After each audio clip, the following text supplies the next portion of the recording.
The one, the only Graham Couch joins the show. We're going to talk about his column that really blew up before the weekend. What did Mel Tucker have to say at today's press conference? And it's game week. God, it's so exciting. You are Locked On Spartans, your daily podcast on the Michigan State Spartans, part of the Locked On Podcast Network, your team every day.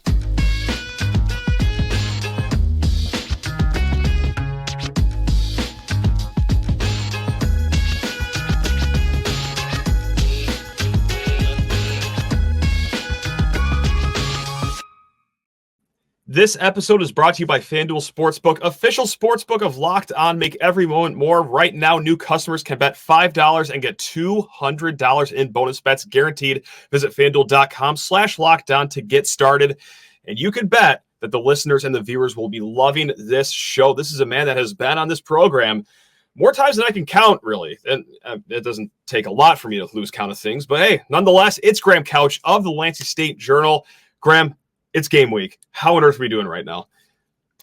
I'm looking forward to a game. You get to a certain point where you just need the storyline to change. And it's almost better in July and May when it feels like it's a long way away.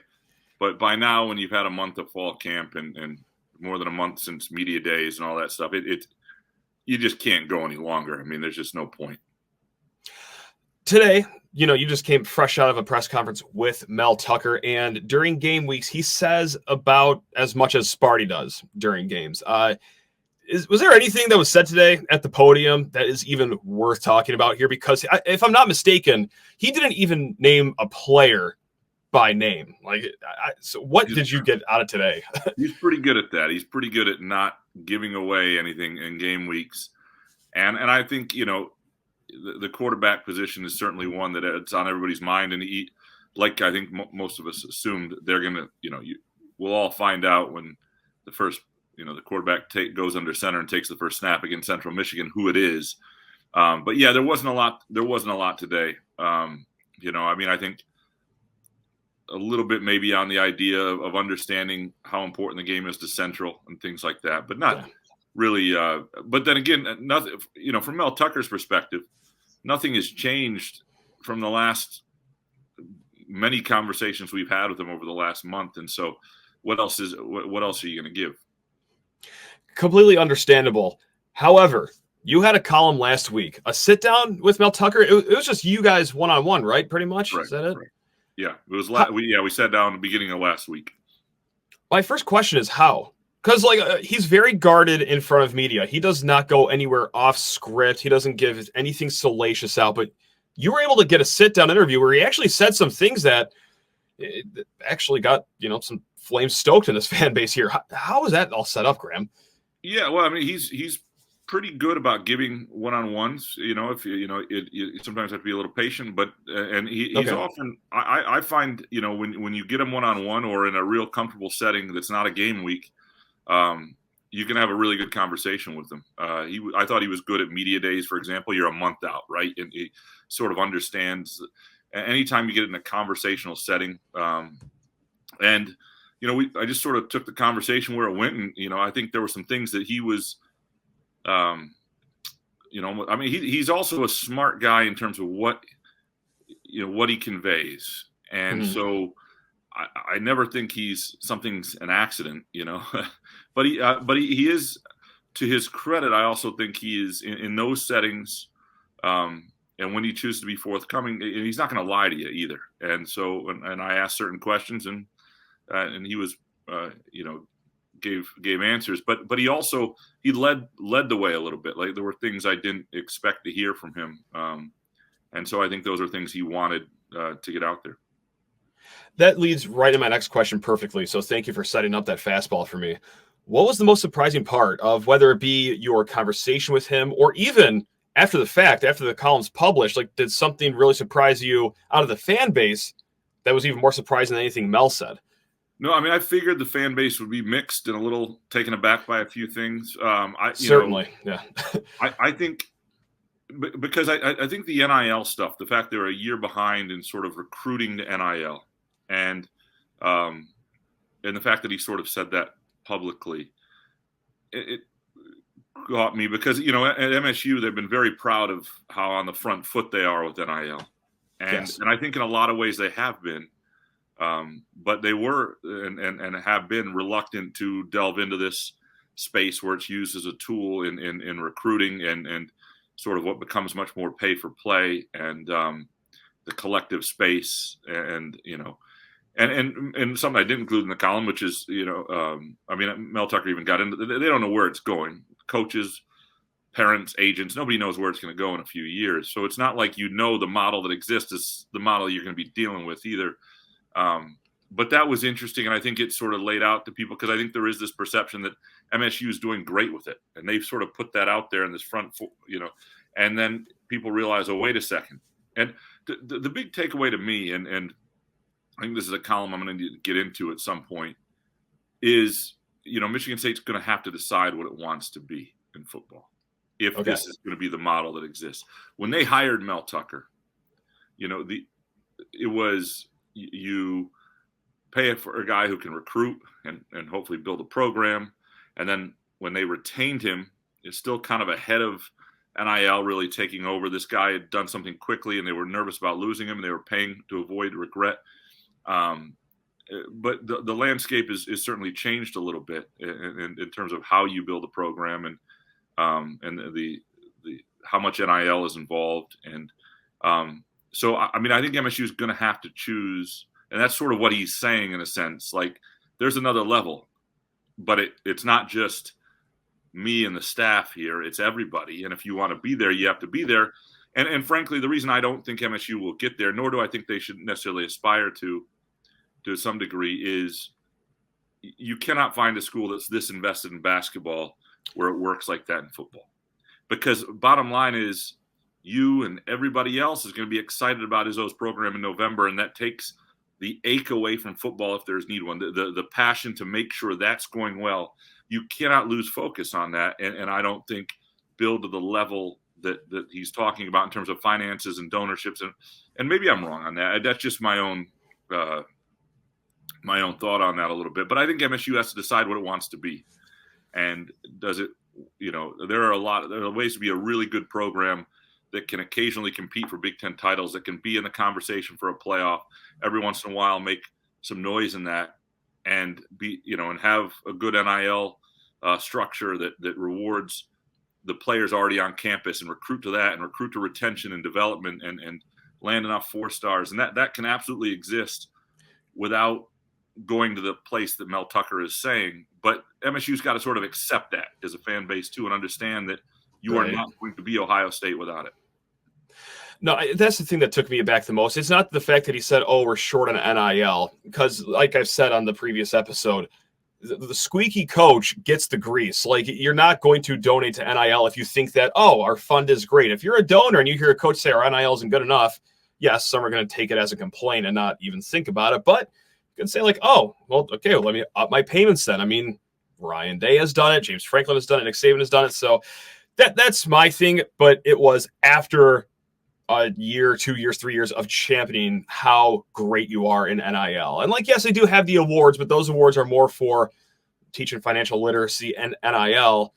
But at the end of the day, like, if a payment from another school is 4 times the amount that you're offering, money talks, Graham, right? I know I'm breaking news here, but money seems to talk with kids, families, agents, all that sort of stuff. Be right back with Graham Couch, but first, this show is sponsored by Betterhelp. We all feel uncertain at times in life, and no, not just with Michigan State's kicking game or their secondary, their over-under. No, I'm talking about actual real-life stuff that we often aren't sure how to handle. That's where Betterhelp steps in. Whether you're dealing with decisions around your career, relationships, or anything else, therapy helps you stay connected to what you really want while you navigate life so that you can move forward with confidence and excitement. Therapy is helpful for many reasons, from learning positive coping skills, how to set boundaries, to becoming just the best version of yourself. So if you're thinking of starting therapy, give BetterHelp a try. It's entirely online, designed to be convenient, flexible, and suited for your schedule. Just fill out the brief questionnaire, get matched to a licensed therapist, and you can also switch therapists at any time for any reason for no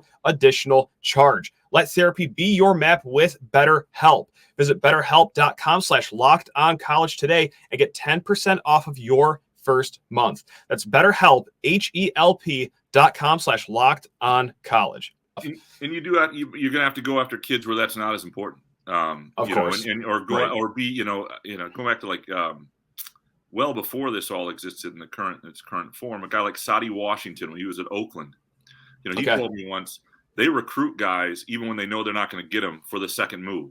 They know they're going to make a mistake on their first job. They know the kid, they know the school he's looking at, they know it's a mistake, they know he's probably going to leave, and they want to be there when it happens. And so you take a different approach, because is somebody who's made I've made mistakes before choosing something only for the money offered or whatever. Rarely does that make you happy. Rarely does that, and so I do think a lot of kids, if you make decisions that don't make them happy, and you can get them the second time around. That said, if you want to land, enough 5 stars, and you want to land, you want to be in there with the top programs in the country, that's probably not the model. And so I think the idea was sort of an awakening of, what do you want to be? I also think beyond Michigan State that many programs are going to struggle to keep just their high donors paying year after year a lot of money, because it's not really an investment that pays back. This isn't correct. It's supposed to be an endorsement, but this isn't like State Farm with Aaron Rodgers and Chris Paul, where they think, okay, we have these people as our spokesperson, and this is what ultimately we'll get back from it, and in terms of marketing dollars and what it means to people, investing in State Farm. You're doing this because you are a fan of the school and you want to see the school succeed. There is, it's a weird market. Yes, the market value is what the market will pay, but it's not traditional market value. And I do think you're going to have to start seeing, and so I do think the numbers will change over time. A lot of places, fan bases are going to have to do it more broadly. And Alan Haller has told me before that he doesn't think collectives themselves are things that are, necessarily for the long haul, as is the way this will be done. Now he could be wrong, and things are always evolving. But it is, he put it out there. If you want to be great, you want this expectation. This is what it takes. The hard thing for Mel Tucker is people look at it and go, well, you're making $9.5 million a year, and some of that is timing, though. He might be the last $9.5 million coach at Michigan State, because I certainly don't think if the new way to get talent is largely transactional. And again, I'm not sure that's the best way, but say it is, you certainly would never have 2 of your top donors contribute $2.4 million a year to the coach. Use that for NIL money. Don't give that to the coach. So what's the point of? So some of that can be timing. But yeah, it'll be very interesting to see where it all goes. Contrary to popular belief, you wrote about a lot more in that column than just NIL. Mel Tucker spoke about a lot more. And just like any good millennial that spends 90% of their time online, I saw a headline today, Graham, from the Free Press. I did not read the article or the column. Come on, we only read headlines in this day and age. The headline was, Mel Tucker is all over the place and Michigan State's direction is unclear.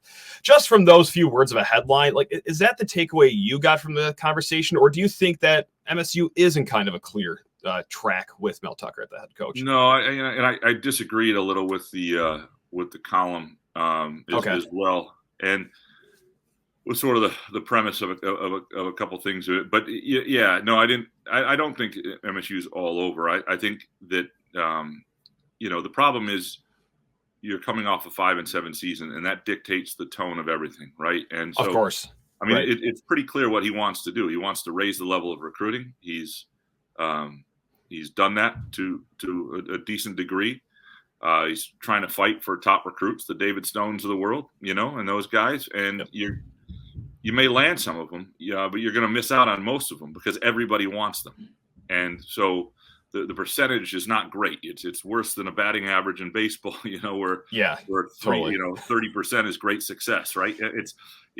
That's just not how that's just not going to be your hit rate. So, I don't think they're all over the place. What they need is some momentum. They need a season where people start to feel good about the program.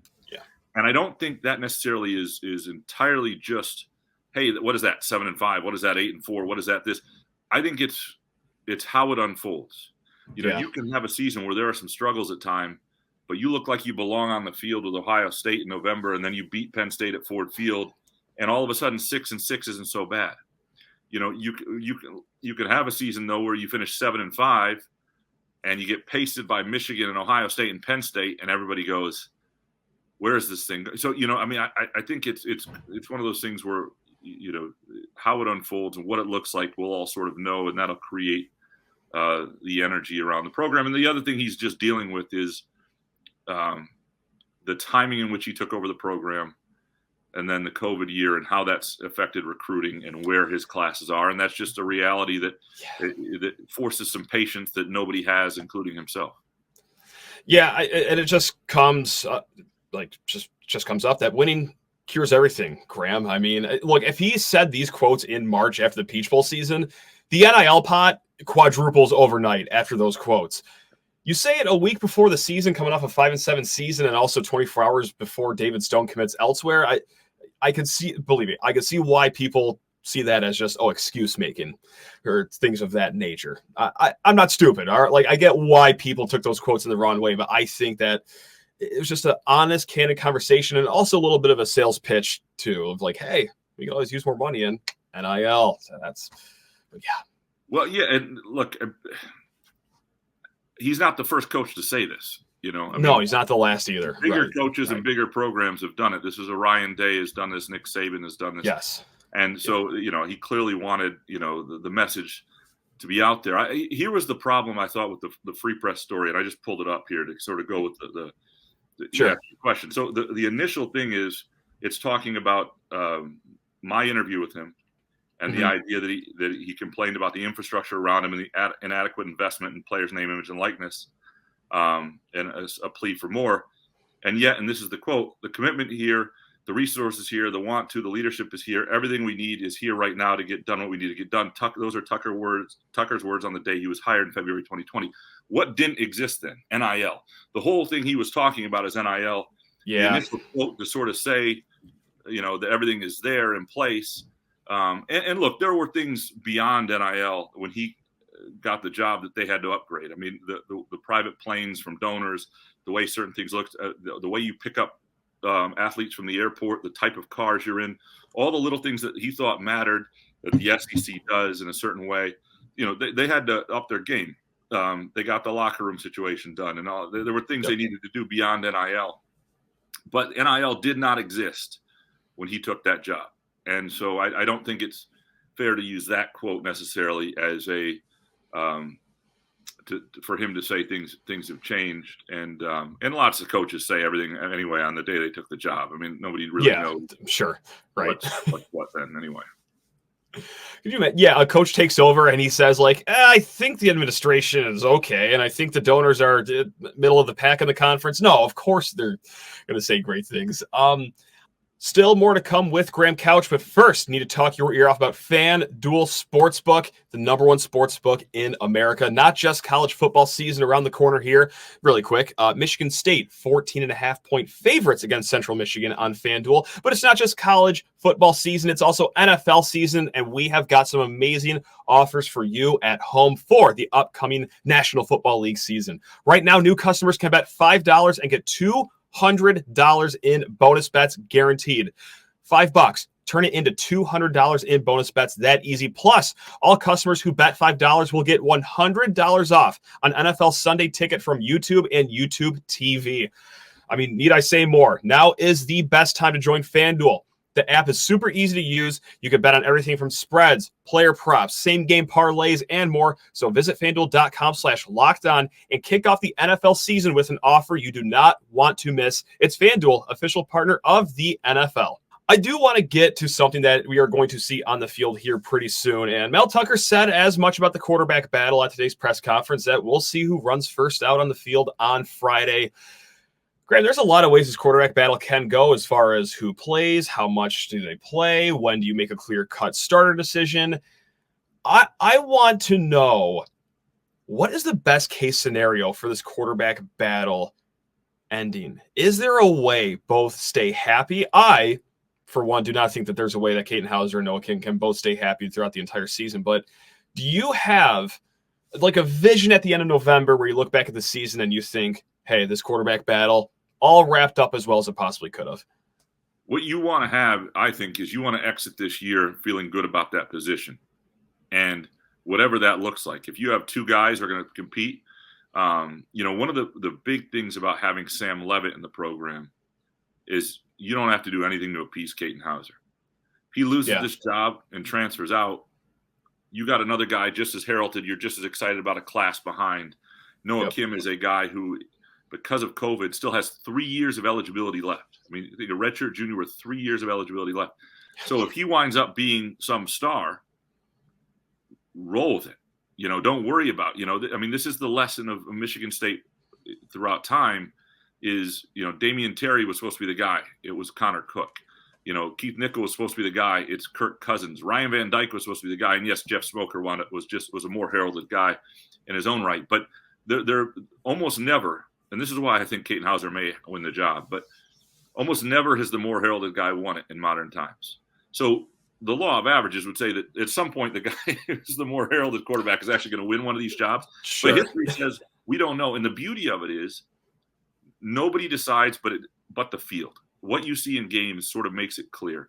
Mel Tucker and Jay Johnson won't make the decision. Whatever fans want won't make the decision. Nothing about my opinion really matters. We will see it in plain sight.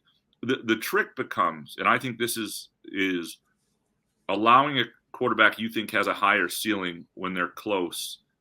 Do you go with that person, and how do you know what that ceiling is, and how do you play that out? The trying to win now versus is what can actually become. I think that was one of the things with Peyton Thorne. I think Peyton Thorne was probably the best quarterback right now on the roster had he stayed. Okay, and probably would have been under center.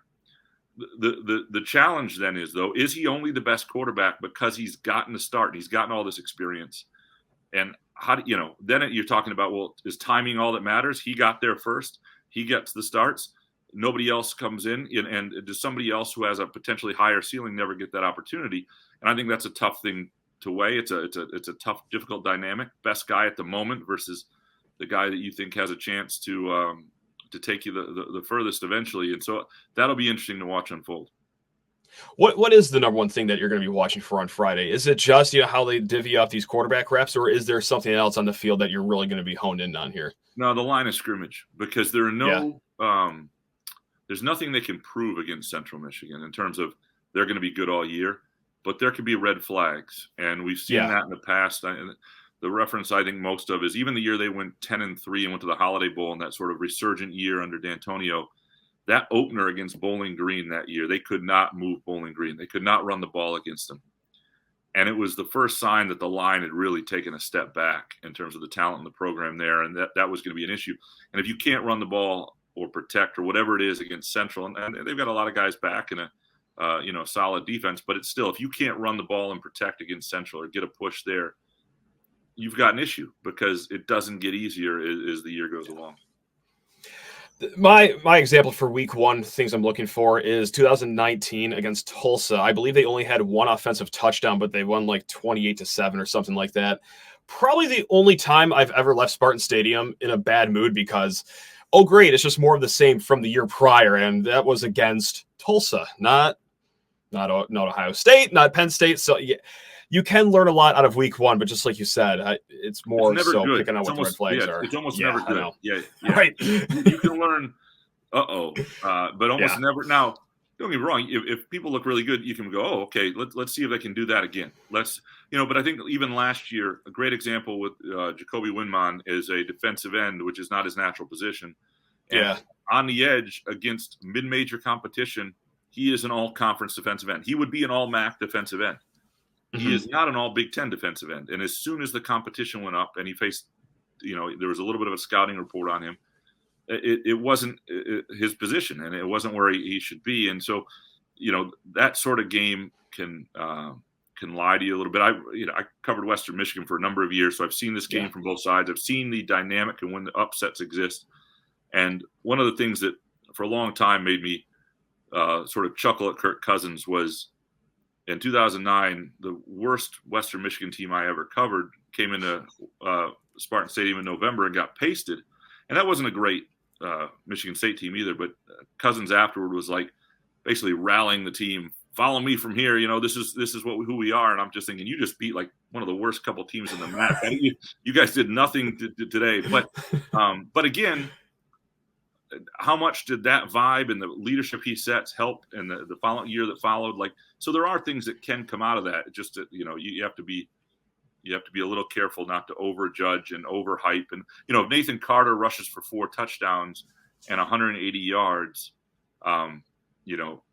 the Kenneth Walker comparisons are going to be there. Just hold yourself. Kenneth Walker did it initially against a Big Ten opponent, and granted that didn't turn out to be a good Northwestern team, but that was still a program that was in a place coming off, top of the West Division sort of thing. So I think careful not to overreact, and then watch out for red flags. I don't know if I'll be able to accomplish that, not overreacting, but I could promise some of my best effort. I can promise you half of my effort there. Graham, thanks a ton for your time, man. Really do appreciate you. Before we get you out the door and enjoying the rest of your game week, one more question. You came out with a piece predicting every single game with a little write-up in each one. I encourage everyone to go read that. You predicted MSU goes to a bowl game. Can you turn that prediction into a promise, Graham? Because this will decide my mental health for the next 5 years, I think. So no promise, but I do think that they are better than going to this, or have a chance to be better than enough teams on their schedule to get there. And that's really without what I didn't have in there was the upset. So but I also didn't have in there the game that really goes horribly. But I had them losing to Maryland and still getting to a bowl game. And so I think that if the thing to watch, to me, it's not just that beginning stretch. The beginning stretch would be, if they can get out of there 3-2 or 4-1 would be incredible. That first 5 weeks before the bye. But even if they're 2-3, the season is not over. I mean, that is a tough stretch where they could play pretty well and lose to Washington, Maryland, and Iowa. It's what do they do against Rutgers with a week off? Do they look considerably better than Rutgers on the road? Take care of business, win a game, get back to 3-3. Things, you can reset the season a little bit, and the schedule sets up that you can still get to 6 wins. So there are moments in the season, no matter what. I don't think now if things went poorly in Piscataway, New Jersey, after starting 2-3, going into the Michigan game, then you got issues. But it's a long way off. We'll take it. Well, you couldn't promise us a bowl game, but you did deliver just 30 minutes of great content, as always, Graham Couch. Go read all of his work, Lansing State Journal, the Couch on the Room podcast, all that good stuff. Graham, thanks. You're the best, man. Always love talking to you, and best of luck this season. I hope that the food at the press box gets a little bit of an upgrade this year. We'll see. You give me hot dogs and melting moments. Nothing else I could want in the world, so I'm good. You should have fabricated a quote from Mel Tucker right after the NIL quote that says, and the press box needs to eat better too. This is a disgrace for the Big Ten. God, you should have let that one fly. We're taken care of just fine up there. All right. If you say so. All right. Well, hey, Graham, until next time, hey, thanks a ton, man. And thank you everyone else that watched, that listened. You guys are truly the best. Love you all. Go Green.